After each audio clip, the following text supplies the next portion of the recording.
astronomy in ancient Japan, kami, calendars, and the cosmos. It is just before dawn on the eastern shore of a chain of islands. Beyond this beach, there is nothing but open ocean, all the way to the edge of the map. The water goes grey, then pink, then a hard red disk lifts straight out of the sea. These islands are the first land the morning touches on this side of the world, and the people here noticed. They named their country after it, the place the sun comes from. Their flag is a plain white sheet with one red circle in the middle. No lion, no eagle, no sword, a star, our star. And in their oldest sacred stories, the sun is not a thing at all. She is an ancestor, the sun goddess from whom the emperors said their family came. The founding story of the country is, quietly, an astronomical statement. Before we walk up onto that shore, remember where this journey has taken us. Our earliest ancestors looked up and noticed that the sky repeats itself. In Mesopotamia, people began writing the sky down on red clay, and in Babylon, they used those records to work out what it would do next. Egypt built a whole kingdom around the heavens. India turned the sky into mathematics and then handed the star map to ordinary people, where it is still in daily use today.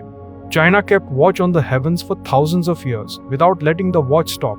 The Maya, alone on the far side of the world, counted the sky into calendars that outlived their own cities.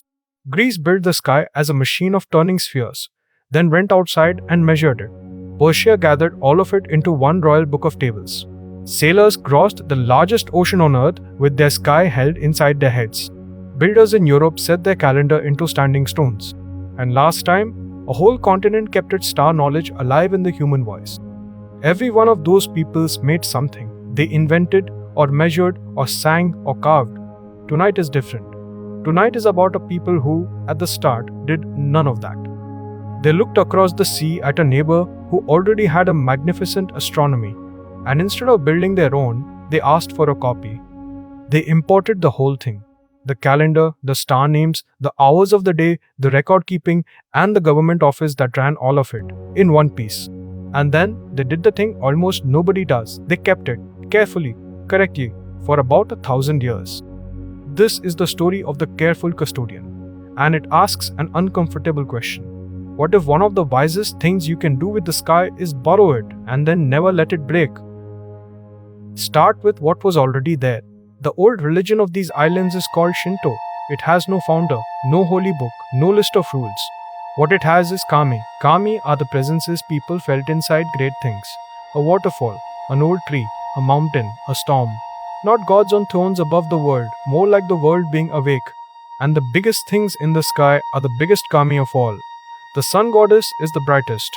The moon is her younger brother, and the two of them fell out badly, long ago. Which is why one rules the day and the other rules the night. Then there is the story.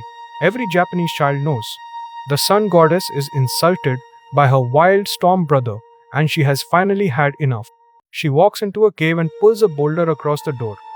And the world goes dark, not evening dark, total dark. The crops stop growing, bad things come out, nothing works. The other spirits cannot get her out by asking, so they trick her. They hold a loud, laughing party right outside the door, and they hang a polished mirror on a tree facing the entrance. The noise gets to her. She slides the boulder open a crack, just to see what is so funny. And she sees light, her own face blazing in the mirror. She has never seen herself before. She leans closer, and they pull the stone away. The sun comes back. Now look at what that story is made of. A sudden darkness in the middle of the day, fear, then relief and the light returning. That is what an eclipse feels like from the ground, in a country where nobody has yet been told what an eclipse is. We cannot prove the story is a memory of one, but it rhymes with one. And notice what says the day. A mirror. Which is why, to this day, a plain round polished mirror sits in the dark inside many shrines, not for looking at yourself. It is a piece of the sun, kept indoors. There is more sky in the old stories. The pale band across the night is not a road here. It is a river, the river of heaven. Hold on to that river. We will come back to it near the end, and there will be two people standing on opposite banks. Now the ships arrive. In the 6th century, a stream of new things starts flowing into Japan from the mainland, mostly by way of the kingdoms of Korea. Writing, Buddhism, medicine, law, and ways of running a government. And in the year 602, a monk arrives from Korea carrying books on how to make a calendar. He stays and he teaches. 2 years later, the court adopts a Chinese calendar as the official calendar of Japan. Understand what that means. A calendar is not a poster on a wall, it is the operating system of a state. It says when to plant, when taxes are due, when the festivals fall, which day is lucky for a wedding. Adopt someone else's calendar, and you have adopted a piece of their mind. And Japan did not take only the calendar. Japan took the whole kit, the moon and sun year, where the months follow the moon, and an extra month is pushed in every few years to stop the season sliding away. The 12 animals, one for each year. The rat, the ox, the tiger and the rest. The old way of cutting up the day, not into 24 equal hours but 12 long ones, each named after one of those same animals. Even the habit of letting a comet give the whole age a new name. And most important of all, they copied the office. In China, the sky was watched by a government department, so Japan built one too. The court called it the Bureau of Yin and Yang. It was a real department with a budget, entrance exams and junior staff. Its job was the calendar, the clock, the stars and the reading of omens. It was set up in the late 600s. It was finally closed down in 1870, that is very nearly 1200 years. One office, one job, generation after generation. Now, that habit of watching was not Japan's idea. It was China's, and China had been at it far longer. Japan's talent was a different one. Japan copied it exactly, and then refused to let go. So what did the custodians do all day? They wrote things down, endlessly. Court officials kept diaries, in the Chinese fashion, day after day, year after year. Into those diaries went the weather, the gossip, the ceremonies and the sky. A comet, an eclipse, a ring of light around the moon, a star that was not there yesterday. That last one had a name borrowed straight from China, a visiting star, a guest. And in the year 1054, a guest arrived that would change astronomy forever. A star appeared where there had been nothing at all, bright enough to be seen in broad daylight for weeks. Then it faded slowly away. Today we know precisely what happened. A huge star, far away, ran out of fuel and tore itself apart. The wreckage is still there, a tattered glowing cloud, still flying outwards 1,000 years later. And that night is written down in a Japanese courtier's diary. Now be careful here, because the truth is more interesting than the tidy version. That diary was written nearly 200 years afterwards. Its author was a poet and nobleman who saw a comet one winter and got curious about what had appeared in the sky in the past. So he went to the sky office and asked for their old records. And he copied their list of guest stars into his own diary by hand. And that is the whole point. He could do that. 200 years later, the records were still there, still filed, still readable. That is custodianship, not the observing, the keeping. And it matters right now. Modern astronomers dating ancient explosions go back to these East Asian records because they are the only eyewitnesses we will ever have. Japan's faithful copies are part of that evidence. There is one more piece of borrowed sky, and it is beautiful. Under a small hill in central Japan, there is a stone burial chamber about 1300 years old. Someone painted the entire night sky across its ceiling. 68 groups of stars, every star a small disk of gold leaf, with red circles for the paths the sun and the stars travel. It is the oldest star chart of its kind in the world, and the sky it shows is not the sky over Japan. It is the mainland sky, measured centuries earlier. Even in a sealed tomb, where nobody would ever check the work, the copy was made faithfully. Now for the part that is less noble, because once the sky is official, the sky becomes political. The Bureau staff did not only measure, they interpreted. An eclipse, a comet, an odd color around the sun, all of it meant something about the health of the country. A whole procession could be sent the long way round the city because one direction had been declared unlucky.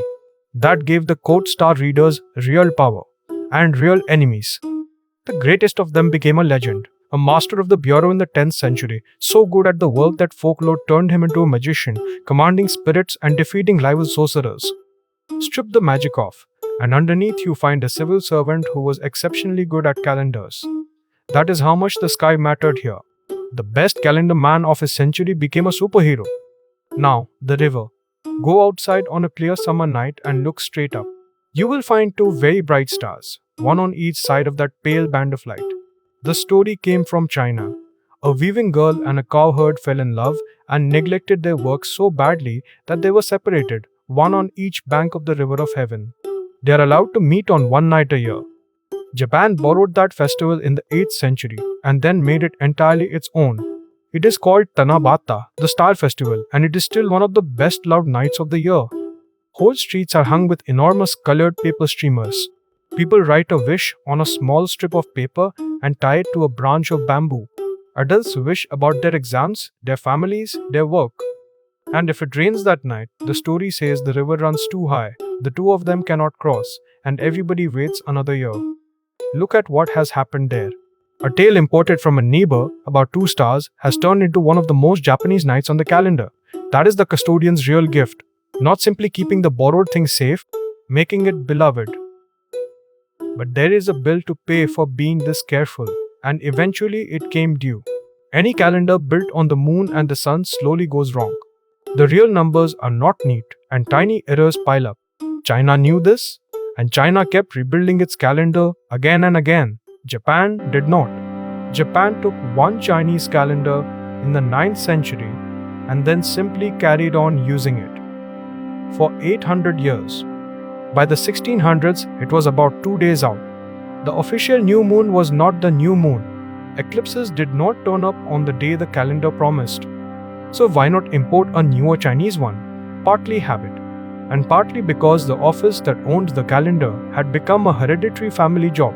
Families rarely vote to make themselves unnecessary. So when the fix came, it came from an unlucky man, a professional player of a board game, paid by the government to play matches in front of the ruler, and in his own time he studied the sky. He read the Chinese methods.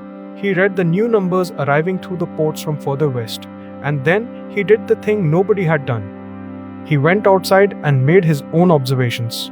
In Japan. Of the sky over Japan. Because that was exactly the problem. A calendar calculated for a Chinese capital is slightly wrong a few thousand kilometers to the east.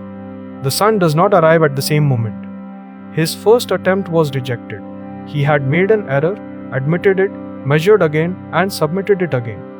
In 1684, the court accepted the new calendar.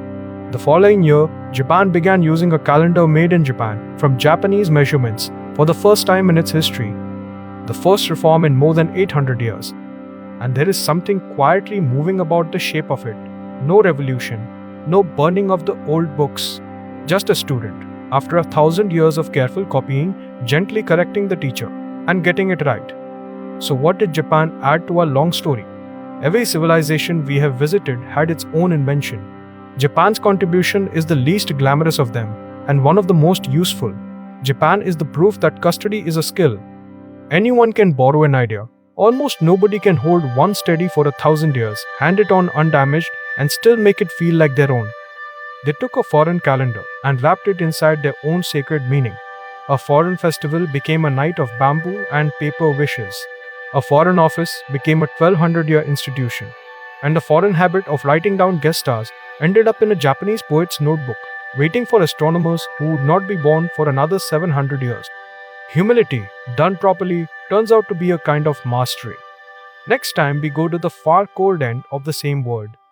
Another island, people looked up and saw something a great deal wilder. A sky hung on the branches of an enormous tree, giants patrolling its edges, a wolf chasing the sun. And then they sailed out under that sky into open ocean anyway, including places where, at midsummer, the stars never come out at all.